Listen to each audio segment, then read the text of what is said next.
പുതിയൊരു വീഡിയോയിലോട്ട്.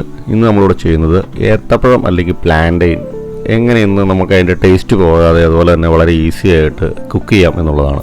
അപ്പോൾ അതിനായിട്ട് നമ്മൾ ഏത്തപ്പഴം കഴുകിയെടുക്കുക. അതിന് ശേഷം അതിൻ്റെ രണ്ട് സൈഡ് കട്ട് ചെയ്ത് കളയുക.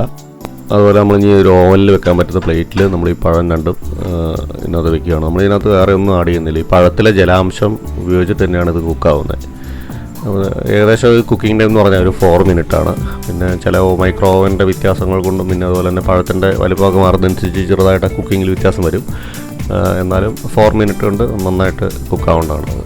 ഞാൻ ആദ്യം ഒരു 3 മിനിറ്റാണ് സെറ്റ് ചെയ്യുന്നത്. അതിനുശേഷം നമുക്ക് വേണോ എന്ന് നോക്കിയിട്ട് വേണമെങ്കിൽ ഒരു 1 മിനിറ്റ് കൂടെ ആഡ് ചെയ്താൽ മതി. അപ്പോൾ നമുക്ക് ഈ വെള്ളത്തിലിട്ട് പുഴുങ്ങിയൊക്കെ ചെയ്യുമ്പോൾ നമുക്ക് ഇങ്ങനെയുള്ള ഇതൊന്നും നോക്കാൻ പറ്റില്ല. ചിലപ്പോൾ വെന്ത് കൂടിപ്പോവാം, ചിലപ്പോൾ വേവാണ്ട് വരാം.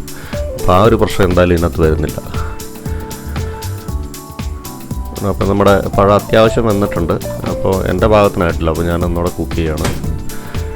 ഒരു 1 മിനിറ്റ് കൂടെ ഞാൻ ആഡ് ചെയ്യുകയാണ്. 3 മിനിറ്റിലാണ് നമുക്ക് ആ ഒരു ലെവൽ കിട്ടിയത്.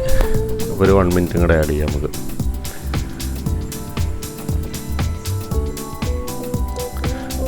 ഇപ്പോൾ ഏകദേശം കുക്കായി. ഓപ്പൺ ചെയ്ത് നോക്കാം. കണ്ടോ, നല്ല ആ പഴം വെന്തിട്ട് ഇങ്ങനെ പയ്യെ പൊട്ടിയിട്ടുണ്ട്. അപ്പോൾ അങ്ങനെ പൊട്ടി വരുമ്പോഴാണ് അത്യാവശ്യം നന്നായിട്ട് കുക്കാവുന്നത്. കണ്ടോ, ഇതിനകത്ത് നല്ല ആ ജലാംശം കണ്ടോ വെളിയിലോട്ട് വന്നേക്കണുണ്ടോ. അപ്പോൾ നമ്മൾ ഇതിന് പകരം നമ്മൾ പുറത്തുനിന്ന് വെള്ളം ആഡ് ചെയ്ത് കൊടുക്കുകയാണ് ചെയ്യുന്നത്. അപ്പോൾ ആ ആഡ് ചെയ്ത് കൊടുക്കുമ്പോൾ അതിൻ്റെ ടേസ്റ്റിലൊക്കെ ഒത്തിരി വ്യത്യാസം വരും. അപ്പോൾ നമുക്കത് പൊളിച്ച് നോക്കാം. കണ്ടോ, നന്നായിട്ട് എല്ലാ സൈഡും കുക്കായത്. നല്ല ടേസ്റ്റോട് കൂടി കഴിക്കാം. അതിൻ്റെ ഒറിജിനൽ ടേസ്റ്റോട് കൂടി കഴിക്കാം. നമ്മൾ ഒന്നും ആഡ് ചെയ്തിട്ടില്ല അതിനകത്തേക്ക്. ഓക്കെ, അപ്പോൾ നമുക്കിത് ഉള്ളു എന്തോന്ന് വേണമെങ്കിൽ കട്ട് ചെയ്ത് നോക്കാം.